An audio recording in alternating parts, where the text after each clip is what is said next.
शहर की बात है। एक नौजवान था, वो जब गुजरता था रास्ते में, जब कब्रिस्तान पड़ता था, तो कब्रिस्तान से जब गुजरता था तो मुर्दों के लिए दुआ करते हुए गुजरता था। तो जब आपका भी गुजर किसी कब्रिस्तान से हो तो आपको भी चाहिए कि आप कुरान की आयतें, कुरान की सूरतें पढ़कर और मुर्दों की बख्शिश के लिए दुआ करें। हो सकता है अल्लाह ताला को यही आपकी अदा पसंद आ जाए और इसी नेकी की वजह से अल्लाह ताला आपको माफ़ फरमा दे और आपकी भी बख्शिश हो जाए। और हो सकता है कि आपकी कब्र से भी कोई गुजरे तो फातिहा पढ़ता हुआ गुजरता चला जाए। तो ये बहुत अच्छी बात है कि आप एक दूसरे की मदद कर रहे हैं, आप एक दूसरे के काम आ रहे हैं। तो जब एक बंदा दूसरे बंदे के काम आता है तो अल्लाह ताला उनसे राज़ी होता है, अल्लाह ताला उनसे खुश होता है। और यही होना चाहिए कि आप अल्लाह को राज़ी करें और अल्लाह की रज़ा के लिए अल्लाह के बंदों की मदद करें। वो कब्रिस्तान से गुजर रहा था तो उसने सोचा कि चलो सूरह फातिहा की तिलावत करें और इनको बख्श दें, तो हमें भी सवाब मिलेगा और इन्हें भी सवाब मिलेगा। और ये बहुत अच्छी बात है। वो गया और जाने के बाद जैसे ही उसने पढ़ना शुरू किया तो उसकी निगाह एक ऐसी कब्र पर गई कि उस कब्र के ऊपर सांप बैठा हुआ था। बड़ा भयानक सांप था। तो जब उसने सांप को देखा तो वहीं से उसने एक डंडा उठाया और सोचा कि कब्र पर सांप बैठा, चलो उसको मार देते हैं। जैसे ही उसको मारने के लिए आगे बढ़ा, वो सांप उस कब्र के अंदर चला गया। जब कब्र के अंदर वो घुस गया तो ये शख्स भी उस कब्र के करीब गया और जैसे ही उस कब्र के करीब पहुंचा तो इसे बहुत बदबू महसूस हुई। इसने कहा, यार ये बदबू और इस कब्र के पास से आ रही है। ये बैठा। बैठने के बाद इसने देखा कि सुराख भी वहीं पर था और सांप उसके अंदर चला गया कब्र के। इसने मिट्टी उठाई और मिट्टी उठाने के बाद मिट्टी को सूंघा। जब मिट्टी को सूंघा तो मिट्टी में बहुत बुरी बदबू आई। इसने मिट्टी को फेंका। इसने कहा, यार ऐसा कैसे हो सकता है, इस मिट्टी में तो बहुत बुरी बदबू आ रही है। तो इसने वहीं पड़ोस वाली कब्र से मिट्टी उठाई, उसको सूंघा। उसमें बहुत अच्छी कस्तूरी की खुशबू आ रही थी, बहुत बेहतरीन खुशबू आ रही थी। इसने कहा, ऐसा कैसे हो सकता है कि पड़ोस वाली कब्र में बदबू आ रही है और साइड वाली कब्र से बहुत अच्छी खुशबू आ रही है। तो इसने वहां पर देखा, पत्थर पहले के जमाने में लोग रख देते थे, उस पर सब लिखकर और लगा देते थे। आज भी कहीं कहीं कब्रिस्तान में आप देखो, मैं अक्सर गया हूँ, बरेली शरीफ में अक्सर कब्रिस्तान है कि जिसमें वो लोहे की टीन का या किसी चीज का ऐसा कुछ बना देते हैं, उसमें लिख देते हैं मरने वाले का नाम, पता और तारीख वगैरह डाल देते हैं। तो पहले के ज़माने में पत्थर, उस पर सब लिख दिया करते थे कि कितनी इसकी उम्र है, कितनी उम्र में इसने इंतकाल किया और क्या नाम है, क्या पता है।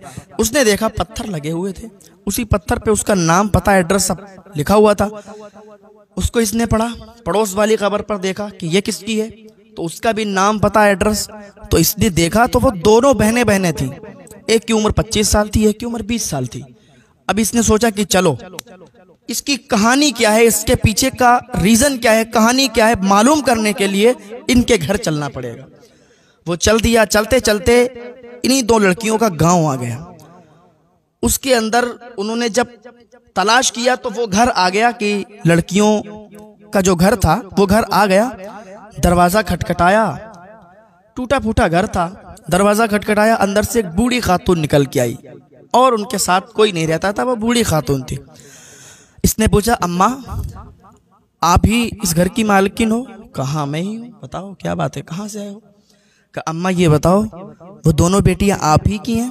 नाम बताया। कहा, अरे ये तो मेरी बेटियां हैं, लेकिन इनका तो इंतकाल हो गया, इनके बारे में अब आप क्या पूछ रहे हो, क्यों पूछ रहे हो, और कहाँ से आए हो आप? तो उसने पूरा वाकया बताया कि अम्मा ऐसी बात है कि हम कब्र के पास खड़े होकर फातिहा की तिलावत कर रहे थे, सूरह फातिहा पढ़ रहे थे, तो हमें एक सांप नजर आया जो कब्र के ऊपर बैठा हुआ था। हम उसके पीछे भागे, वो कब्र के अंदर चला गया। मैंने कब्र की मिट्टी को उठाया तो वो बहुत बदबू कर रही थी। अम्मा पड़ोस वाली कब्र बहुत खुशबूदार थी, उसकी मिट्टी बड़ी खुशबू, और वो दोनों आप ही की बेटियां हैं। एक की उम्र 25 साल, एक की 20 साल। तो 20 साल वाली लड़की आपकी, उसकी कब्र से बहुत अच्छी खुशबू आ रही थी, और जो 25 साल वाली लड़की थी उसकी कब्र से बहुत बुरी बदबू आ रही थी अम्मा। तो कहा, अच्छा बेटा अंदर आओ, मैं तुम्हें बताती हूँ। कहा, अम्मा मुझे बस ये बता दो ये कहानी क्या है इसके पीछे? कहा सुनो बेटा बैठो। पानी लाई, पानी पिलाया। कहा सुनो, मेरी 2 बेटियां थी और दोनों बड़ी प्यारी थी। तो एक दिन क्या हुआ, मैं उस वाली की कहानी पहले आपको बताती हूँ जिसकी कब्र से बदबू आ रही थी। कहा ऐसा था कि हम और हमारी वो बेटी, हम एक दौर ऐसा था हम पे कि हम बहुत मालदार थे, बहुत ज़्यादा पैसे वाले थे। तो हमारी वो बेटी और हम लंबे सफ़र पर गए। रास्ते में जंगल भी पड़े, सुनसान जगह, रेगिस्तान भी पड़े। तो हमारे पास पानी वगैरह काफ़ी था, खाना भी हमने रख लिया था, इतना रख लिया था कि अपनी मंजिल पर पहुंच जाएं और खाना ख़त्म ना हो, पानी ख़त्म ना हो। तो जब रास्ते में चले एक जंगल पड़ा और जंगल से जैसे ही बाहर निकले तो बिल्कुल सुनसान जगह थी, धूप बहुत तेजी के साथ थी। तो 2 बाप बेटे, एक आदमी था और इसका बेटा एक, वो रास्ते पर तड़प रहे थे, लेटे हुए थे और बेटा बहुत तेजी के साथ रो रहा था और उसका बाप, उसकी आंखों में आंसू थे और वो कमजोरी से कराह रहे थे।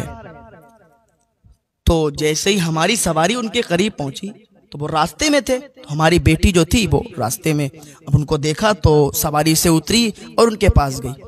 कहा ऐसा है कि आप लोग यहाँ लेटे क्यों हो, रास्ता रोके हुए हो, राहगीरों को परेशान कर रहे हो, आप मुसाफिरों को परेशान कर रहे हो। तो वो आदमी बोला कि ऐसा है बहन, हम किसी राहगीर को, किसी मुसाफिर को परेशान करने के लिए यहाँ नहीं है, बस हम तो प्यास में तड़प रहे हैं, लेकिन ये जो छोटा बेटा है हमारा, ये बहुत ज़्यादा प्यासा है और इसके बहुत तेज़ी के साथ इसको भूख लगी है, प्यास भी लगी है। तो अल्लाह के वास्ते, अल्लाह के लिए आप थोड़ा सा पानी मेरे बेटे को पिला दो। थोड़ा सा पानी अगर मेरा बेटा पी लेगा तो वो अभी रो रहा है, अभी उसको भूख की शिद्दत है, प्यास की शिद्दत है, जैसे उसके हलक में पानी जाएगा तो उसकी जान बच जाएगी और फिर मैं यहाँ से उसको लेकर चला जाऊँगा, क्योंकि पता नहीं अभी कितना लंबा सफ़र है। थोड़ा सा पानी मुझे दे दो और थोड़ा सा पानी मेरे बेटे को दे दो। और तुम्हारे पास पानी की कमी नहीं है, लेकिन हम प्यासे तड़प रहे हैं, अगर मेरी इतनी आप हेल्प, मदद कर दें तो अल्लाह की बारगाह में हम आपके लिए बहुत दुआएं करेंगे। उस लड़की ने कहा, वो बूढ़ी कहने लगी, मेरी बेटी ने उसको धक्का दिया और उसके बेटे को साइड किया और सवारी पर बैठी और आगे बढ़ गई। मैंने उसको लाख कोशिश की मनाने की, बेटी ये तड़प रहे हैं, इनको प्यास लगी है।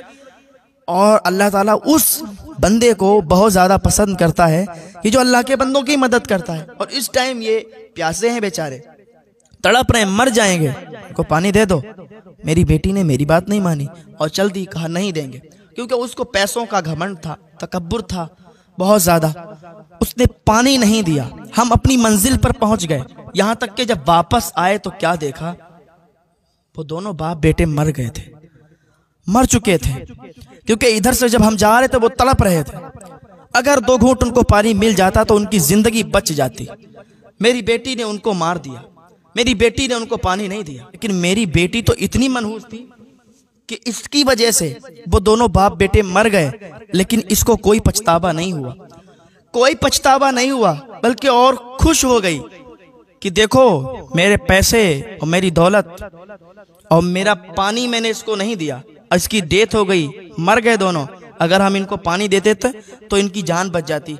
बड़ा फख्र से कह रही थी, बड़ी खुश थी, बेटा मुझे लगता है कि ये उसी वजह से उसकी कब्र बदबूदार है, उसकी कब्र में अजाब हो रहा है और इसका सूद का काम था, सूद खाती थी, हराम कमाई कमाती थी और गरीबों पर बड़ा अत्याचार करती थी। मेरे भाइयों, अगर आपके दरवाजे पर कोई गरीब सवाल आके करे तो उसको थोड़ा बहुत आटा चावल या थोड़े बहुत पैसे देने से इनकार मत करना। ये मत कहना कि मेरे घर नहीं है। हो सकता है कि अल्लाह ताला ने आपका इम्तिहान लेने के लिए अपने किसी फरिश्ते को भेजा है। हो सकता है अल्लाह ताला कौन सी आजमाइश में आपको डाल रहा है और आपका इम्तिहान ले रहा है। तो कभी भी ये मत कहना कि हमारे घर नहीं है। अगर आप नहीं दे सकते तो उससे ये कह देना कि भाई आप आगे देख लीजिए, हम आपको नहीं देंगे, नहीं दे सकते। ये मत कहना कि हमारे घर है नहीं, क्योंकि अल्लाह ताला बहुत नाराज होता है। और दे देने में कोई इंसान की दौलत घट नहीं जाती। अगर 100 फकीर, 100 मिस्कीन आपके दरवाजे पर आए और आप उन 100 को दे दें तो आपका माल घटेगा नहीं, बल्कि अल्लाह ताला उसमें और बरकत अता फरमा देगा। आपको पता भी नहीं चलेगा कि हमारे यहाँ आ कहाँ से रहा है। हाँ हाँ भाई, ये बात हकीकत है। तो वो कहती इसी वजह से उसकी कब्र में वो अजाब है, और इसकी जो कब्र की मिट्टी है बदबूदार इसी वजह से है क्योंकि एक दूसरे की गीबत, चुगली और सूद का कारोबार करती थी और गरीबों को बहुत सताया करती थी। फिर बात यहीं तक खत्म नहीं हुई बेटा। वो बूढ़ी कहने लगी बेटा बात यहीं तक खत्म नहीं हुई। अब ये वापस घर पर आई। घर पर आने के बाद इसकी छोटी जो बहन थी बहुत खुश हो गई कि अम्मा और बहन वापस आ गई हैं। तो जैसे ही अंदर ये दाखिल हुई तो मेरी छोटी बेटी से कहने लगी कि देख आज मैंने कितना बड़ा काम किया। तो मेरी बेटी बोली क्या काम किया? कहा मैंने एक प्यासे इंसान को पानी नहीं दिया, मैंने एक प्यासे बेटे को पानी नहीं दिया, प्यासे बाप को पानी नहीं दिया, और तड़प तड़प कर वो मर गए। और हंस रही थी और तालियां बजा के फख्र के साथ ये अपनी गुरूर और घमंड में कह रही थी।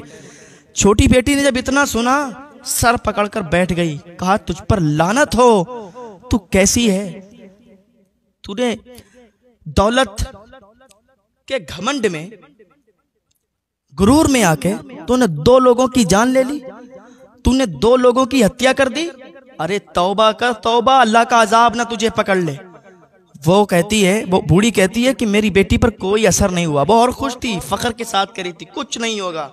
ऐसे तो ना जाने कितने लोग दुनिया में मरते हैं, कोई किसी की मदद नहीं करता, कुछ नहीं होता ऐसे।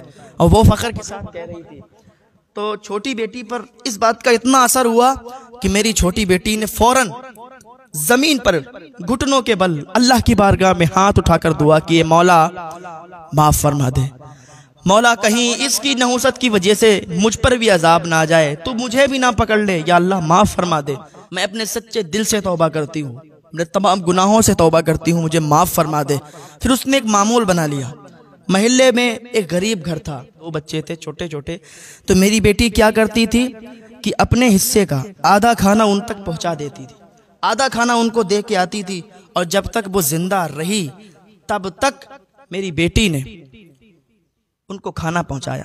हो सकता है कि इसी वजह से मेरी छोटी बेटी, उसकी कब्र खुशबू से मुअत्तर है, खुशबू से महक रही है, और मेरी बड़ी बेटी जो थी उसकी कब्र जो बदबू आ रही है, वो यही वजह है। अल्लाह अकबर। देखा आपने कि अगर आप किसी की मदद करते हैं तो अल्लाह ताला कितना खुश होता है आपसे, कितना राजी होता है। अगर आप चाहते हैं कि हमारा घर जन्नत में बने, अगर आप चाहते हैं कि हमें भी जन्नत में जगह मिल जाए, तो आप गरीबों की मदद करें। अगर आपको इतनी इस्तिताअत है, आपके पास इतने मालो दौलत है, तो आप कभी भी अपने दरवाजे से किसी गरीब को मत लौटाना।